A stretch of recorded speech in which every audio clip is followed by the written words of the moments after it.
Hi everyone, this is Monica Agrawal, lecturer in commerce from GGSSS Hisar.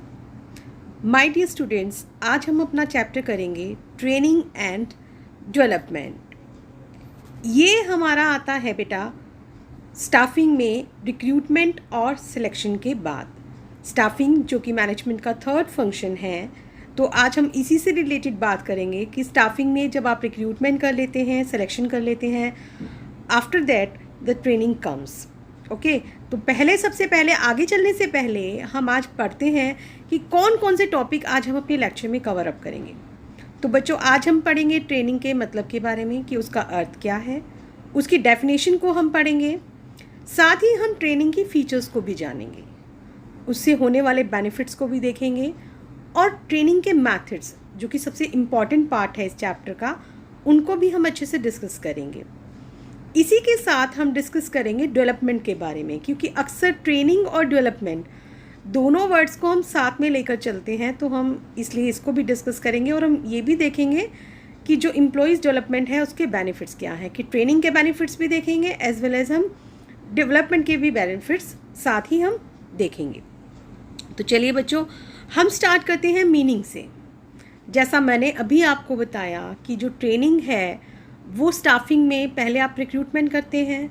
Recruitment में आप क्या करते हैं, आप ये देखते हैं कि जितने भी लोगों की रिक्वायरमेंट है उनको हम कौन कौन से सोर्सेज से पूरा कर सकते हैं। इंटरनल सोर्सेज से, एक्सटर्नल सोर्सेज से हम ये सारी चीज़ों का पता लगाते हैं, ठीक है। लेकिन उसके बाद फिर आपने क्या किया था, सिलेक्शन में हमने जो हमारी क्वालिटीज़, एलिजिबिलिटीज़, जो हमारे ऑर्गेनाइजेशन की जिस पोजीशन पर हम उस पर्सन को रखना चाहते हैं उस पर वो खरा उतरता है, तो उस पर्सन को हम फिर क्या कर लेते हैं, अपॉइंट कर लेते हैं, हम उसको सेलेक्ट कर लेते हैं, पिक कर लेते हैं, या हम उसको कह सकते हैं कि हम उसको चूज़ कर लेते हैं। अब आपने किसी एक पर्सन को ट्रेनिंग जो है सिलेक्शन तो दे दिया, लेकिन अब हम उसको क्या करेंगे, अब वो काम पे नया है, वो काम से जानकार तो नहीं है ना काम का। हर एक कंपनी में हर काम का अपना हिसाब होता है, तो इसीलिए फिर हम यहाँ पे क्या करते हैं, जो ट्रेनिंग है वो हम देते हैं, ताकि ट्रेनिंग में क्या है कि जो हमने काम लेना है उससे, उसी से रिलेटेड हम उसको पूरी फुल नॉलेज अच्छे से दे देते हैं। तो चलिए, जैसा कि यहाँ पर भी हमने बताया है कि जो ट्रेनिंग है वो ह्यूमन रिसोर्स मैनेजमेंट डिपार्टमेंट का एक बड़ा ही इम्पॉर्टेंट फंक्शन है। और अगर हम ट्रेनिंग का मतलब जानते हैं बच्चों, तो ट्रेनिंग का अर्थ होता है, training refers to a systematic setup, कि एक ये क्या है, एक ये सिस्टमेटिक सेटअप है वेयर एम्प्लॉयज़ आर इंस्ट्रक्टेड, जहाँ पे आप एम्प्लॉयज़ को बताते हैं, उनको समझाते हैं, and taught matters of technical knowledge related to their jobs, कि जो उनकी जॉब से रिलेटेड टेक्निकल पॉइंट्स हैं, टेक्निकल नॉलेज है, वो आप उनको देते हैं। एंड साथ में और क्या कहते हैं, it focus on teaching employees how to use particular machine, कि हम उन्हें ये भी बताएंगे कि मेन टेक्निकल नॉलेज आपको देनी क्या है। आप उनसे मशीनें वगैरह चलवाओगे तो आप उनको ये बताओगे कि मशीन वगैरह कैसे चलानी है, ठीक है। तो हम साथ ही बताएंगे एक तो कि मशीन हमने कैसे यूज़ करनी है, and how to do specific task to increase efficiency, और साथ ही हमने ये भी बताना है उनको कि जब आप कोई काम करोगे तो वो आपकी एफिशिएंसी को कैसे इंक्रीज़ करता है। यहाँ पे ये दोनों ही चीज़ें इम्पॉर्टेंट हैं।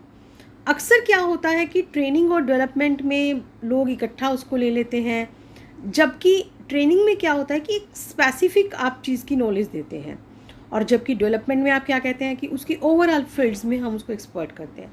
अब जो लेबर क्लास है या जो उससे ऊपर है थोड़ा सा, उनको हमें सारी चीज़ों में करके ज़रूरी नहीं है, क्योंकि देखिए जिसका जो काम नहीं है हम उसको वो काम देंगे तो कैसे उस चीज़ को समझ पाएगा, नहीं समझ पाएगा ना। अब 10th तक आप क्या करते थे कि सारे सब्जेक्ट्स पढ़ते हैं आप लोग, तो 10th तक आप सारे सब्जेक्ट पढ़ लेते हो बच्चों, तो फिर उसमें आपकी, हम ये कहें कि किसी एक में क्या पर्टिकुलर आपको अच्छे से नॉलेज हो जाती है, नहीं।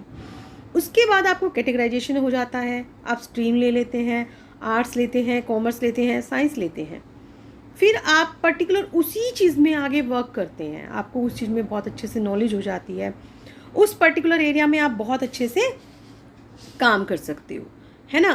तो इन चीज़ों लोगों के लिए फिर क्या बेनिफिट होता है, यही ट्रेनिंग का है यहाँ पे, कि एक पर्टिकुलर एरिया में जो हमने उससे काम लेना है, हम उस पर्टिकुलर उसी चीज़ का हम उससे क्या करवा रहे हैं, यहाँ पे काम करवा रहे हैं। ठीक है, तो ये चीज़ होती है हमारी ट्रेनिंग। चलिए अब हम लेते हैं बच्चों इसकी डेफिनेशन के बारे में। अब देखिए फ्लिपो है, फ्लिपो ने इसकी बहुत आसान सी एक डेफिनेशन दी है। फ्लिपो बताते हैं कि जो ट्रेनिंग है, ट्रेनिंग क्या है हमारी, training is the act of increasing knowledge, कि जो ट्रेनिंग है किस्म से हम क्या कह सकते हैं कि ज्ञान बढ़ाना है ना, and skill of an employee, जो उसका कौशल है वो भी बढ़ाना। किस लिए बढ़ाना, for doing a particular job, कि एक पर्टिकुलर काम करने के लिए आप उसको बढ़ा रहे हैं, उसका ज्ञान बढ़ाते हैं, उसमें कौशल बढ़ाते हैं, तो वो आपका जो ऐसा एक्ट है वो आपका क्या कहलाता है, ट्रेनिंग, जिसे आप कह सकते हैं प्रशिक्षण भी कह सकते हैं। इसी तरह से एक बीच है, उन्होंने बताया है training is the organised procedure, कि ये संगठित सा एक प्रक्रिया हम कह सकते हैं, by which people learn knowledge and skill for a definite purpose, कि जो एक निश्चित उद्देश्य है ना हमारा, उस चीज़ के लिए नॉलेज और स्किल्स को सिखाना है, जिसे लोग सीखते हैं। तो ये हमारी क्या चीज़ है बच्चों, ट्रेनिंग होती है। तो हमें यहाँ पे इन चीज़ों को ध्यान में देना है। देखो दोनों ही तरफ वो क्या बता रहा है कि आपकी नॉलेज भी बढ़ रही है और आपकी स्किल्स भी बढ़ रही हैं, है ना। तो चलिए अब हम चलते हैं इसकी फीचर्स की तरफ, लेकिन फीचर्स पे चलने से पहले हम इस पे बात करेंगे कंक्लूजन। जैसा मैं आपको बताती हूँ हमेशा ही कि पहले आप मीनिंग बताइए, फिर आप डेफिनेशंस दीजिए और फिर आप अपनी एक कंक्लूसिव डेफिनेशन दीजिए। तो कंक्लूसिव डेफिनेशन हम क्या कह सकते हैं, training refers to educational activity, कि ये हमारी क्या है, एक एजुकेशनल एक्टिविटी है विद इन अ कंपनी, लेकिन कंपनी की कंपनी में है, इसमें आपको कहीं बाहर नहीं जाना है। Created to enhance the knowledge and skills of employees, अब किस लिए की गई है ये, एम्प्लॉयज़ की नॉलेज और स्किल्स को बढ़ाने के लिए। यही चीज़ हमने अभी सीखी ना, जो हमारे को दोनों ने कही थी। And while providing information and instruction on how to better perform specific task, क्या सिखाता है ये हमें यही सिखाता है कि आपके जो पर्टिकुलर काम दिए गए हैं आपको, वो आप अच्छा कैसे करोगे, उसके बारे में आपको सूचना देता है, आपको इंस्ट्रक्ट करता है, समझाता है। तो ये हमारी क्या है, ट्रेनिंग है। तो कुछ बातें तो अक्सर जब हम फीचर्स करते हैं ना बच्चों, तो फीचर्स हमारी ट्रेनिंग के अंदर से जो भी हमारी एक किस्म से हम ये कह सकते हैं कि डेफिनेशन में से ही हमारी निकल आती हैं। तो उसी को हम चलते हैं आगे फीचर्स की ओर। तो सबसे फर्स्ट फीचर है बच्चों, expenses of training is investment and not the wastage. अब जो ट्रेनिंग है उस पर जो खर्चा है वो विनियोग है, लेकिन पैसा वेस्ट नहीं है, अपव्यय नहीं है। क्यों, देखिए जो हमने ट्रेनिंग दी लोगों को, तो उससे क्या हुआ, नॉलेज बढ़ी, स्किल्स बढ़े, काम जो हम उससे करवाना चाहते थे वो अच्छा काम हुआ। तो जब एक इंसान काम को अच्छे से करना सीख जाता है, तो क्या वो एक दिन के लिए होगा या 2 दिन के लिए या साल भर के लिए, नहीं, वो उस काम में धीरे धीरे एक्सपर्ट हो जाएगा। और उससे बेनिफिट क्या हो रहेगा हमारा, कि काम भी हमारा जल्दी होगा और अच्छा भी होगा, है ना। तो इसलिए हम क्या कह सकते हैं, अब जो ट्रेनिंग पे इसका मतलब हमने खर्चा किया, तो वो तो फ्यूचर के लिए सेव हो गया ना, इन्वेस्टमेंट हो गई, क्योंकि आप उसका बेनिफिट लॉन्ग रन तक लेने वाले हैं। बहुत लंबे टाइम तक आपको उसका बेनिफिट मिलेगा, जब तक वो इंसान काम कर रहा है आपके पास, आपके अच्छे से वो समझ रहा है, तो वो वहाँ पे अच्छे से सारा का सारा काम कर सकता है। ठीक है, तो इसलिए हम ये नहीं कह सकते कि वो वेस्टेज है, वेस्टेज बिल्कुल भी नहीं है। सेकंड चीज़ क्या आ जाती है, related to a specific job. अब ये एक पर्टिकुलर जॉब से रिलेटेड है।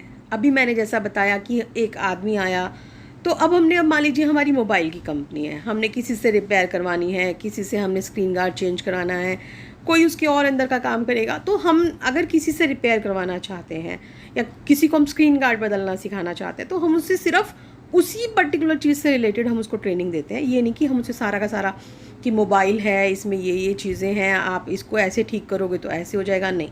एक इंसान को जो एक काम दिया गया है, हम सिर्फ उसे उतना ही समझाएंगे, उतनी ही हम ट्रेनिंग देते हैं उसको। नेक्स्ट आता है बच्चों फिर beneficial to both the organisation and employees, third point है हमारा। अब देखिए, जब आपने ट्रेनिंग दी तो ऑर्गेनाइजेशन के लिए भी बेनिफिट और एम्प्लॉयज़ के लिए भी। क्यों? देखिए, ऑर्गेनाइजेशन के लिए बेनिफिशियल इसलिए है कि उनका सामान वेस्ट नहीं होगा, काम अच्छे से होगा, है ना। अब एम्प्लॉयज़ को किस लिए है?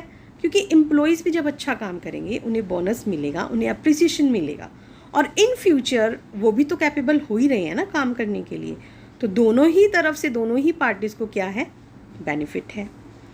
नेक्स्ट है, it's a continuous process. Continuous process इसको क्यों बोला जाता है? कंटिन्यूस प्रोसेस का मतलब होता है लगातार चलता रहना। अब देखिए कि जब कोई इंसान हमारी कंपनी में आया, हमने उसे काम सिखा दिया, कि हमने उसे ट्रेंड कर दिया कि आपको ऐसे ऐसे काम करना है ना। तो अब वो तो काम आप सोचोगे कि ख़त्म हो गया, नहीं। देखिए, आज का ज़माना कितना मॉडर्न है, डेली कोई ना कोई नई से नई टेक्निक आ जाती है। जब नई टेक्नोलॉजी आ रही है, नया सब कुछ आ रहा है, तो फिर जब तो आपको क्या करना पड़ेगा? आपको काम उनको सिखाना पड़ेगा। नई नई टेक्निक्स आएंगी तो आपको सिखाना पड़ेगा। नए लोगों को तो सिखाना ही पड़ेगा, साथ के साथ आपको पुरानों को भी सिखाना पड़ेगा। तो ये क्या चीज़ है? लगातार चलता रहेगा, क्योंकि नए ट्रेंड आते जाएंगे, नए चैलेंजेस आते जाएंगे, आप उनको सिखाते चले जाओगे। तो इसलिए ट्रेनिंग क्या है? आपका लगातार चलता रहता है। अब आता है कि training and development are different. अब ट्रेनिंग और डेवलपमेंट डिफरेंट क्यों है, अलग क्यों है? जैसा मैंने अभी आपको बताया, ट्रेनिंग जो है वो एक पर्टिकुलर एरिया से रिलेटेड है और डेवलपमेंट सारे फील्ड से रिलेटेड। जो डेवलपमेंट होता है बच्चों, वो ज़्यादातर क्या होता है कि मैनेजर के केसेस में दिया जाता है, और जबकि जो ट्रेनिंग है वो तो एक लेबर क्लास है या थोड़ा सा उससे ऊपर है ना, वहाँ तक हम दे सकते हैं, क्योंकि हमें वो एक जितना काम हमने उसे दिया है, एक स्पेसिफिक टास्क या स्पेसिफिक जॉब जो हमने उसको दी है, वहीं तक वो काम करना है, तो हम वहाँ तक उसको दे सकते हैं। Essential for both the new and the old employees. अब ये नयों के लिए भी ज़रूरी है और पुरानों के लिए भी ज़रूरी है। अभी मैंने आपको बताया था, देखो, नए वालों को तो कुछ काम पता ही नहीं था, तो उन्हें तो हमें सिखाना ही सिखाना है कि हमारी कंपनी में ऐसे ऐसे मशीनरीज़ हैं, आप इस मशीनरीज़ को ऐसे ऑपरेट करेंगे और इस तकनीक से आप काम करोगे। लेकिन अब ओल्ड एम्प्लॉयज़ को तो सारा कुछ आता है, फिर उन्हें सिखाने की क्या ज़रूरत है? उन्हें भी तो सिखाना पड़ेगा ना। उन्हें हम कैसे सिखाएंगे?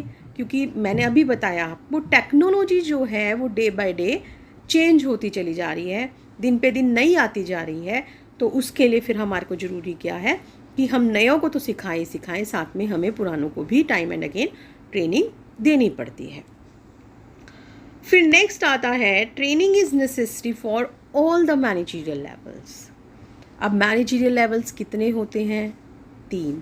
तीन याद है आपको कौन कौन से हैं? एक होता है टॉप, एक होता है मिडल, और तीसरा होता है हमारा लो लेवल, है ना। अब जो ये 3 लेवल हैं, तो तीनों ही लेवल में ट्रेनिंग की ज़रूरत होती है, क्योंकि देखिए, लो लेवल है वो काम करने का तरीका हम उनको बताएंगे कि कैसे आपको मशीनरी वगैरह ऑपरेट करनी है। मिडल लेवल वालों को भी हम सिखाएंगे, क्योंकि उन्हें मशीनरी भी ऑपरेट करनी आनी चाहिए, उन्हें अपने नीचे वालों को समझाना है, उन्हें भी पता होना चाहिए। और टॉप लेवल वालों को हम ट्रेनिंग भी देंगे, साथ के साथ हम उनको डेवलपमेंट के बारे में भी बताएंगे कि डेवलपमेंट भी करेंगे उनका, क्योंकि हमें उनको एक से नहीं, उन्हें तो सब लोगों से काम लेना है, तो उन्हें सारे के सारे एरियाज़ में जो है वो परफेक्ट होना चाहिए। And the last point is training and education are different. अब जो ट्रेनिंग है और एजुकेशन है वो दोनों अलग अलग होते हैं। अब देखिए बच्चों, अगर आपने क्या किया कि आपने कंपनी के लिए मैनेजर बनना चाहते थे, आप मैनेजर बनने के लिए आपने क्या किया? मैनेजर बनने के लिए आपने MBA वगैरह की पढ़ाई कर ली। अब आपने MBA की, वो आपकी क्या है? एजुकेशन है। लेकिन आपको मैनेजर, एज ए मैनेजर आप कैसे काम करेंगे, आपको काम करना सिखलाया जा रहा है, दैट इज़ योर ट्रेनिंग। इसी तरह से एक वर्कर ने अगर इंजीनियरिंग की, एक आदमी जो है वो इंजीनियरिंग की पढ़ाई करता है, वो उसकी क्या है? इंजीनियरिंग की पढ़ाई एजुकेशन है। लेकिन एक मशीनरी को कैसे चलाना है, उसको छोटे छोटे पुर्जे दे दिए गए, उनको जोड़कर वो एक मशीनरी बना रहा है, वो उसकी क्या चीज़ है? ट्रेनिंग है ना। मोबाइल के लिए सीखने के लिए उसने काम किया, तो वहाँ पे एक पढ़ाई करना अलग बात है, लेकिन उसे मोबाइल के छोटे छोटे टुकड़े दे देना और उनको कहो जोड़ो तुम इसको मोबाइल बनाओ, वो उसकी क्या है, एक ट्रेनिंग है। तो देखा बच्चों आपने, जो हमारी मीनिंग होते हैं, जो हमारी डेफिनेशन होती हैं, फीचर्स भी हमारी उसी में से ही निकलती हैं, कोई अलग नहीं होता उसमें। ठीक है, तो चलिए अब हमारा जो नेक्स्ट आता है, हम पढ़ेंगे एडवांटेजेस के बारे में। हम बात करेंगे ट्रेनिंग के एडवांटेजेस। अभी जैसा हमने फीचर्स में भी पढ़ा था कि एक अकेले हम कहें कि ऑर्गेनाइजेशन के लिए फ़ायदा है, ऐसा नहीं है। ऑर्गेनाइजेशन के लिए भी फ़ायदा है और साथ ही साथ किसके लिए फ़ायदा है, एम्प्लॉयज़ के लिए भी फ़ायदा है। तो दो तरीके के हमारे यहाँ पे इसके फ़ायदे हो जाते हैं, जिनको हम अभी डिटेल में अलग अलग पढ़ेंगे। पहला किसके लिए, benefits to the organisation, and second किसके लिए है, बेनिफिट्स टू द एम्प्लॉयज़। तो सबसे पहले बच्चों हम चल रहे हैं अपना बेनिफिट्स टू द ऑर्गेनाइजेशन। जब हम ऑर्गेनाइजेशन के बेनिफिट्स की बात करते हैं बच्चों, तो सबसे पहला हमारा आता है most economical and the best use of material and equipments. अब जब आपने लोगों को ट्रेंड कर दिया, तो वो जितना उनको मटेरियल दिया गया है वो उसकी वेस्टेज नहीं करेंगे, वो उसका क्या करेंगे, बेस्ट यूज़ करेंगे। अब जब सामान वेस्ट नहीं होगा तो कॉस्ट भी आपकी कम आएगी। उनको मशीनरी चलानी आ जाएगी तो वो उसकी तोड़ फोड़ भी नहीं करेंगे। तो हो गया ना सबसे बड़ा एक बेनिफिट। अब उनको काम करना आ गया, जब उनको मशीनरी अच्छे से चलानी आ गई, उन्हें पता है मटेरियल हमें कैसे यूज़ करना है, कितना यूज़ करना है, तो उससे हमारा क्या होगा, क्वालिटी भी इम्प्रूव होगी जो सामान वो बनाएंगे, क्योंकि उन्हें अच्छे से बनाना आ गया है। और साथ ही साथ क्वांटिटी भी बढ़ेगी, खाली क्वालिटी नहीं, क्वालिटी भी बढ़ेगी एज वेल एज क्वांटिटी भी बढ़ेगी उसकी। क्योंकि देखो, जब आप कोई काम करते हैं, आप वेस्टेज नहीं करते, काम आपको अच्छे तरीके से आ जाता है, तो उस काम के लिए फिर आप ज़्यादा नंबर ऑफ़ पीसेस बना सकते हैं। पहले अगर आप 10 बनाते थे तो अब आप क्या बना सकते हैं, 15 बना सकते हैं। अब किसी इंसान को काम करना अच्छे से आ गया, वेस्टेज भी वो नहीं कर रहा, अच्छी क्वालिटी दे रहा है, अच्छी क्वांटिटी दे रहा है, तो हमें उसके सुपरविज़न की ज़्यादा ज़रूरत है क्या, नहीं। तो यहाँ पे थर्ड पॉइंट हमारा क्या हो जाएगा, लेस रिक्वायरमेंट ऑफ सुपरविज़न। हमें उसका निरीक्षण भी कम ही करना पड़ेगा, क्योंकि जो इंसान काम अच्छे से कर रहा है तो उसे आप थोड़ा बहुत चेकआउट भी कर लोगे तो इट्स सफिशिएंट। अब जब काम अच्छे से आ गया उसको करना, ठीक है, काम अच्छे से आ गया करना, अब आप उससे क्या है कि ऑर्गेनाइजेशन भी खुश है, एम्प्लॉयज़ भी खुश हैं। जब ऑर्गेनाइजेशन भी खुश है, एम्प्लॉयज़ भी खुश हैं, तो क्या वो कंपनी को छोड़कर जाएंगे, नहीं। ना तो वो कंपनी को छोड़कर जाएंगे और ना ही वो कंपनी में एब्सेंट होंगे। आपका स्कूल में मन नहीं लगता, आपके फ्रेंड्स नहीं हैं, है ना, आप काम नहीं करते होमवर्क, तो आप क्या करते हो, आप बीमार हो जाते हो, आपको स्कूल जाने से डर लगता है, छुट्टी मारने की कोशिश करते हो। तो ऐसा ही कंपनीज़ में भी होता है। कंपनी में भी क्या होता है कि अगर लेबर खुश नहीं है, उसको काम नहीं आता, उसे डांट पड़ रही है कि तुमने ये वेस्ट कर दिया, तुमने इस काम को ढंग से नहीं किया, तो उसे क्या लगता है, यार छोड़ो, हमें जाने की ज़रूरत नहीं है, आज छोड़ देते हैं। मतलब इंसान का खुद ही मन नहीं करता काम करने में, फिर वो सोचता है कि इस कंपनी में तो ज़्यादा झिकझिक है, तो मुझे दूसरी कंपनी में चले जाना चाहिए। तो उससे क्या है, यहाँ पे लेबर टर्नओवर का मतलब कि जो लेबर है वो छोड़ के जाने लगती है, ठीक है। तो अब यहाँ पे जब वो खुश हैं तो ना तो वो छोड़कर जाएंगे और ना ही वो एब्सेंट होंगे। और जब उन्हें ये पता है कि वो कोई भी काम अच्छे से कर रहे हैं और उनको अप्रिसिएशन भी मिल रहा है ना, जितना ज़्यादा वो काम करेंगे तो उनका बेनिफिट मिलेगा ही मिलेगा, कंपनी वाले भी खुश हैं तो उनको बोनस वगैरह भी देंगे। तो इसलिए जब कोई नया चेंज आता है, नई कोई ट्रेनिंग दी जाती है, तो फिर वो उसको अडेप्ट कर लेते हैं। वो इतने आदी हो जाते हैं इस चीज़ को कि जो चेंजेस होते हैं वो उन्हें खुद ही एक्सेप्ट करने लग जाते हैं, मतलब अपने आप उन्हें अडेप्ट करने जाते हैं। उन्हें भी खुद अच्छा लगता है कि चेंजेस हों और हम नए से नया जो तरीका है वो काम करने का सीखें। तो बच्चों, ये क्या थे हमारे एक ऑर्गेनाइजेशन के लिए बेनिफिट्स थे।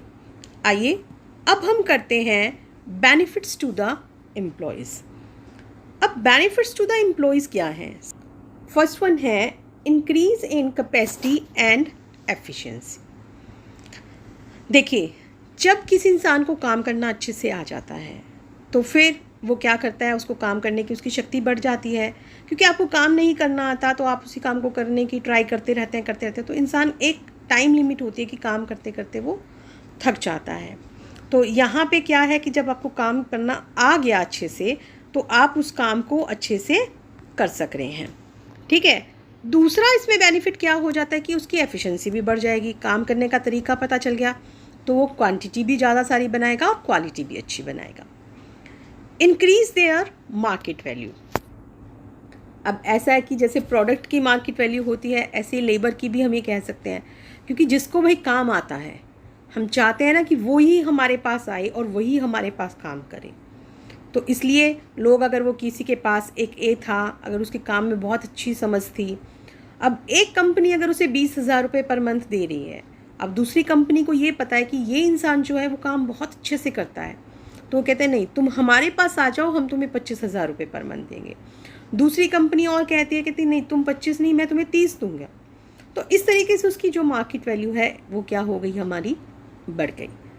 तीसरा बेनिफिट क्या है, फ्यूअर एक्सीडेंट्स। अब मशीनरी पे काम करते हैं तो एक्सीडेंट्स होने का भी डर रहता है ना, कोई भी दुर्घटना घट सकती है। वो कहते हैं कि सावधानी हटी और दुर्घटना घटी, है ना। लेकिन जब आपको चलाना ही नहीं आता तो सावधानी तो सारी हटी हो जाती है, क्योंकि हमें पता ही नहीं है। हाँ, लेकिन अगर हमें ये चीज़ पता है कि क्या यहाँ पे इसको किस तरीके से चलाना है, क्या इसमें प्रिकॉशंस हमें लेने चाहिए, तो वहाँ पे फिर हमारे जो एक्सीडेंट्स हैं वो हमारे क्या हो जाते हैं, कम हो जाते हैं। ठीक है। And the last point is job satisfaction. जब आप काम बहुत अच्छा करते हैं, आपकी कैपेसिटी भी बढ़ गई, एफिशिएंसी भी बढ़ गई, एक्सीडेंट्स भी नहीं हो रहे हैं, आपकी मार्केट वैल्यू भी बढ़ जाती है, तो ऑटोमेटिकली जब हमारा कुछ जॉब सेटिस्फेक्शन भी होने लग जाती है, हम सेटिस्फाई हैं, हम खुश हैं अपना काम करके, हमें अच्छा लगता है काम करना, और हम उस काम को और भी बेहतर तरीके से कर सकते हैं। तो ये थे बच्चों इसके कि बेनिफिट्स थे, जो कि ऑर्गेनाइजेशन के लिए भी थे और एम्प्लॉइज़ के लिए भी थे। हम इनको नीड भी कह सकते हैं, क्योंकि ये ज़रूरतें हैं कि इंसान की और एक ऑर्गेनाइजेशन की, कि वो अपनी क्वांटिटी बढ़ाना चाहता है, क्वालिटी बढ़ाना चाहता है ना। तो हमने इनको थोड़ा सा सेंस चेंज करनी होती है, तो ये हमारी क्या कहलाती है, नीड भी कहलाती है, कि ताकि उनकी मार्केट वैल्यू चेंज हो जाए, उनकी बढ़ जाए जॉब सेटिस्फेक्शन के लिए। तो ये क्या है, इसकी ट्रेनिंग की नीड्स भी हो सकती हैं, कि इसलिए हम चाहते हैं कि जो ट्रेनिंग है उनको दी जाए। तो नेक्स्ट आता है बच्चों मेथड्स ऑफ ट्रेनिंग। ट्रेनिंग की विधियाँ, मोस्ट इम्पॉर्टेंट टॉपिक है ये हमारा। ये दो तरीके की विधियाँ हैं हमारी, on the job training end of the job training. On the job training मतलब कि आपको काम करते करते साथ में प्रशिक्षण दिया जा रहा है, और ऑफ द जॉब ट्रेनिंग माने कि आपको काम से हट के प्रशिक्षण दिया जा रहा है, काम के साथ साथ नहीं। ऑन द जॉब में आपको काम के साथ साथ ट्रेनिंग दी जा रही है, जबकि ऑफ द जॉब में आपको काम से हट के ट्रेनिंग दी जा रही है। तो चलिए हम बात करेंगे, वन बाय वन हम लेंगे, क्योंकि इनमें भी एक एक मेथड के कई मेथड्स हैं। तो सबसे पहले हम बच्चों बात करेंगे ऑन द जॉब ट्रेनिंग की। आइए चलते हैं बच्चों अब on the job training. On the job training में हमारे इनके 4 मेथड्स हैं। सबसे पहला मेथड है अप्रेंटिसशिप प्रोग्राम्स। अप्रेंटिसशिप प्रोग्राम्स में क्या होता है बच्चों, कि जिसमें हमें कंप्लीट प्रोफिशिएंसी की ज़रूरत होती है, जिसमें अच्छे से उनको वो चीज़ आ जानी चाहिए। अब जैसे देखिए कि इलेक्ट्रिशियन का काम है, अब इलेक्ट्रिशियन, आप तारों वारों का काम कितना रिस्की है, किसी को अगर नहीं पता तो वो नहीं कर सकता, है ना। ऐसे ही प्लम्बर का काम है, पानी की पाइप्स लाइंस देना करना, तो ये ऐसे टिपिकल वर्क है कि जिसमें अगर हमें पूरी चीज़ें अच्छे से नहीं पता तो हम उस काम को नहीं कर सकते। तो इसके लिए फिर हम क्या करते हैं कि जो भी लोग हैं जिनको हमने रखना है, उनको हम पहले से ही जो ट्रेन पर्सन है उनके साथ लगाते हैं। वो साथ में थियोरेटिकली भी सीख रहे हैं और प्रैक्टिकली भी सीख रहे हैं, उनके साथ काम करेंगे, धीरे धीरे उनको सारी की सारी नॉलेज हो जाती है, और जब नॉलेज हो जाती है तो वो फिर काम को अच्छे से कर सकते हैं। दूसरा आता है कोचिंग। कोचिंग में अब हमारा क्या चीज़ आ जाती है, यहाँ पे भी जो पहले से है, अब जैसे कि एक कंपनी में एक मैनेजर है, अब मैनेजर उस कंपनी की प्रॉब्लम्स को डील कर रहा है, टैकल कर रहा है ना, तो वो तो अच्छे से वाकिफ़ है कि भाई यहाँ पे किस किस टाइप की क्या प्रॉब्लम्स हो सकती हैं, कैसी परिस्थितियों में हमें क्या डिसीज़न लेने चाहिए, क्या करना चाहिए, ये सब कुछ उसे पता चल सकता है। तो हम यहाँ पे क्या करते हैं कि उसको एक जो भी हमने नया पर्सन रखना है हमने उसको अपॉइंट किया और उनको साथ में उसके लगा दिया।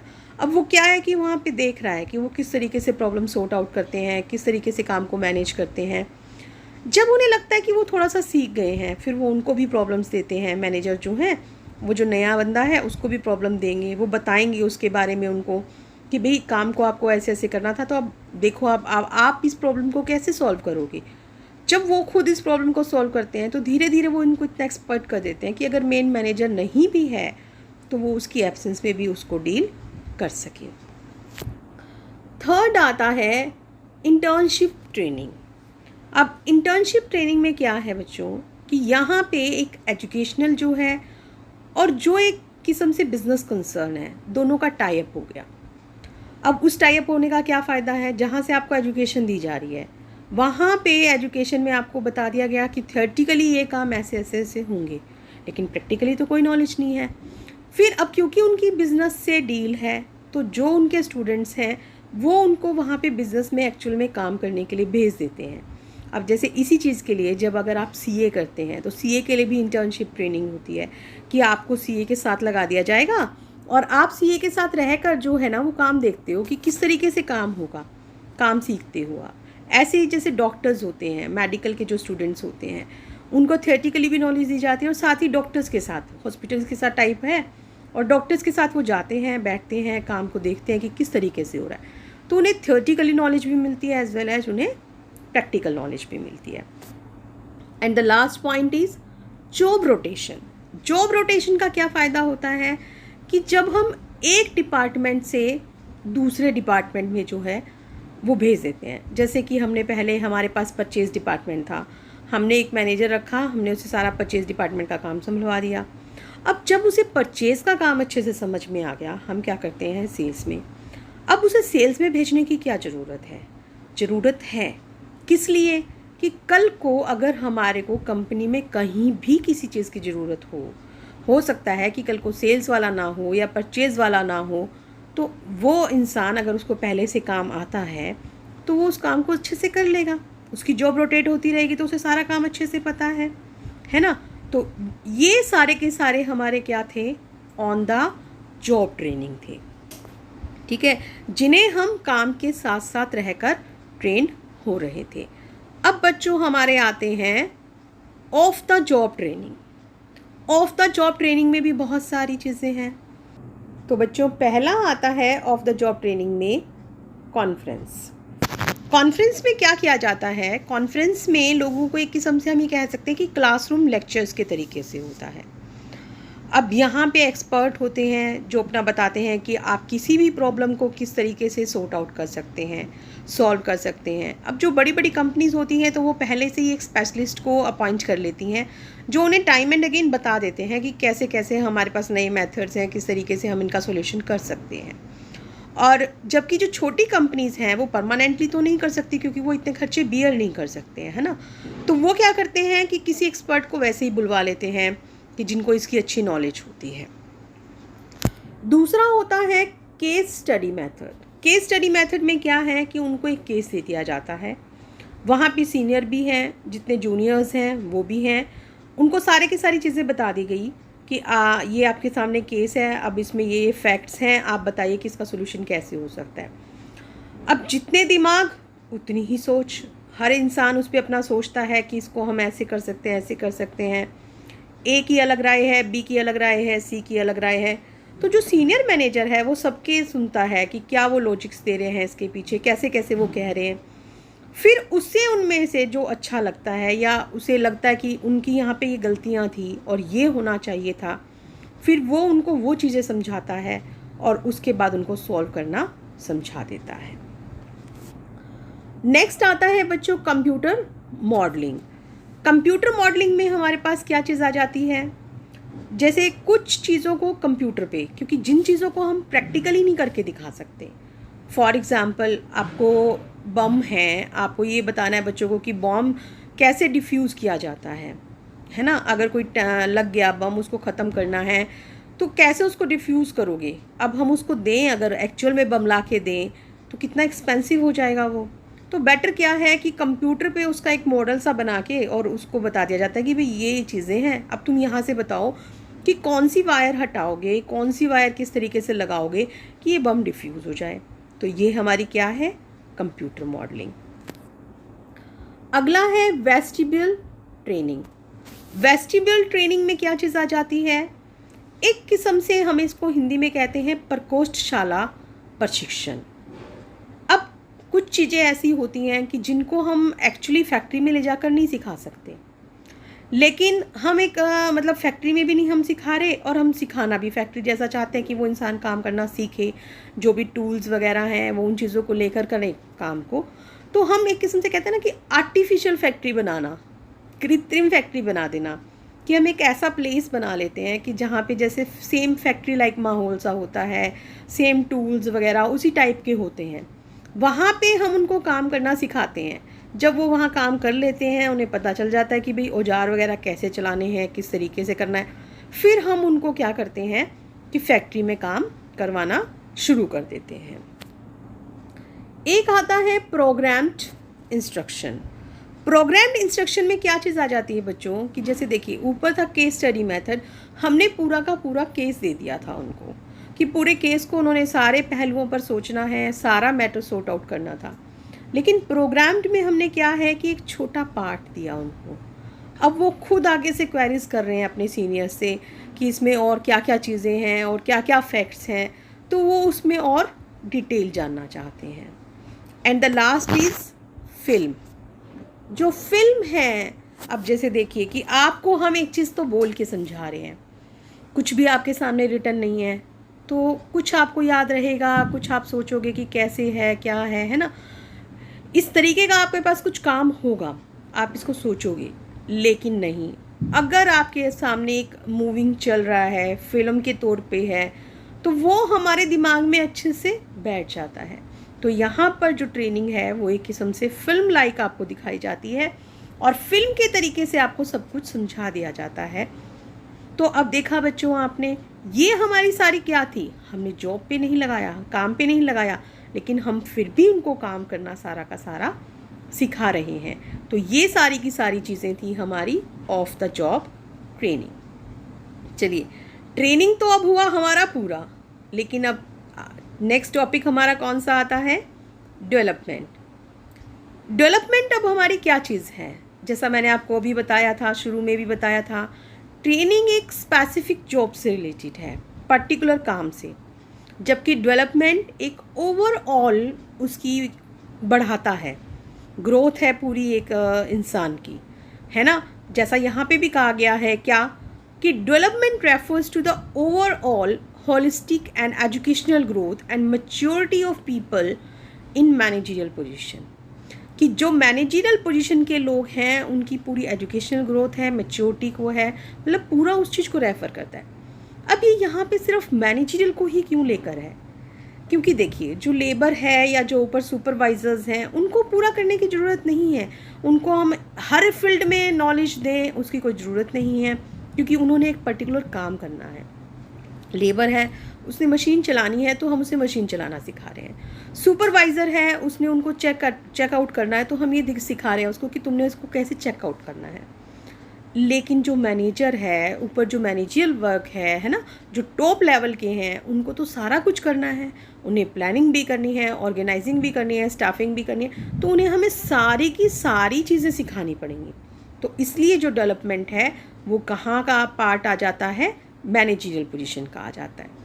और उसी के साथ साथ क्योंकि ये सारी की सारी चीज़ें आती हैं तो इसमें हम क्या ले सकते हैं, the process of development is in relation to insight, attitudes, adaptability, leadership and human relation, क्योंकि उनको तो पूरी की पूरी सारी चीज़ें सिखानी पड़ेंगी ना, उन्होंने तो सबसे डील करना है। तो जो उनका एटीट्यूड है, किसी की लर्निंग कैपेसिटी है, लीडरशिप भी उनमें होनी चाहिए, ह्यूमन रिलेशंस भी उनके अच्छे होने चाहिए। तो मतलब हम ये नहीं कह सकते कि एक कोना हम विकास करेंगे, नहीं, हम पूरा का पूरा उसका, हम ये कहते हैं ना कि पूरी उसका संपूर्ण विकास होना चाहिए, तभी हमारी यहाँ पे बात बन सकती है। ठीक है, तो यहाँ पे क्योंकि हम ह्यूमन की बात कर रहे हैं और हमें यहाँ पे ये ध्यान देना चाहिए कि ह्यूमन जो है वो सबसे इम्पॉर्टेंट है, तो इसलिए हमें क्या करना है यहाँ पे उसके ऊपर और ज़्यादा ध्यान देना है। हालांकि एक ऐसी एसेट है जो बैलेंस शीट में नहीं दिखाई जाती, even then this is the most important asset of the business. फिर भी ये व्यवसाय के लिए जो सबसे ज़्यादा इम्पॉर्टेंट है वो संपत्ति है हमारी। And the last topic is benefits of development. अब बेनिफिट्स क्या क्या हैं इसके? पहला बेनिफिट है exposes executives to the latest techniques and trends in their professional fields. जो भी एग्जीक्यूटिव्स हैं उनको ये लेटेस्ट टेक्निक्स बताते हैं, ट्रेंड्स बताते हैं जो भी उनके फील्ड्स में होने वाले हैं। सेकेंडली वो इसको ये भी बताते हैं कि जितने भी एक दिए गए पॉइंट पर कंपनी के पास अगर नंबर ऑफ़ मैनेजर हैं तो उन सबके पास नॉलेज भी होनी चाहिए और स्किल्स भी होने चाहिए। अगर कंपनी के मैनेजर्स अच्छे होंगे, मैनेजिंग कमेटी अच्छी होगी, वो अच्छे से काम करेंगे, तो जो कंपनी है उसका भी क्या हो जाएगा, लॉन्ग टर्म ग्रोथ हो जाएगी। तो वहाँ पे लॉन्ग टर्म ग्रोथ और उसका सर्वाइवल भी हो जाएगा। And the next is creates an effective team of managers who can handle the company issue without fail. जब आप उनको अच्छे से डेवलपमेंट कर देते हैं तो वो कंपनी के हर इशू को अच्छे से टैकल कर सकते हैं और फेलियर भी नहीं होंगे, वो सक्सेस होंगे। And the last point is ensure that the employees utilize their managerial and leadership skills in particular to the fullest। और हमें यहाँ पे उनका डेवलपमेंट करते हुए ये भी इंश्योर करना है कि जो एम्प्लॉयज़ हैं वो अपने मैनेजरियल स्किल्स का एज वेल एज अपने लीडरशिप स्किल्स का पूरा अच्छे से यूज़ कर रहे हैं, अच्छे से प्रयोग करें, ताकि उनमें हम जब एक उनको ट्रेनिंग अच्छे से डेवलपमेंट हम उनको दे देंगे तो वो सारे कामों को अच्छे से कर पाएंगे। तो आई होप स्टूडेंट्स आपको समझ में आ गया होगा कि ये ट्रेनिंग क्या है, डेवलपमेंट क्या है। ये एक किस्म से हम ये कह सकते हैं कि जो स्टाफिंग है उसका लास्ट पार्ट था इस फंक्शन का। ठीक है, तो आज के लिए हमारा इतना ही। That's all.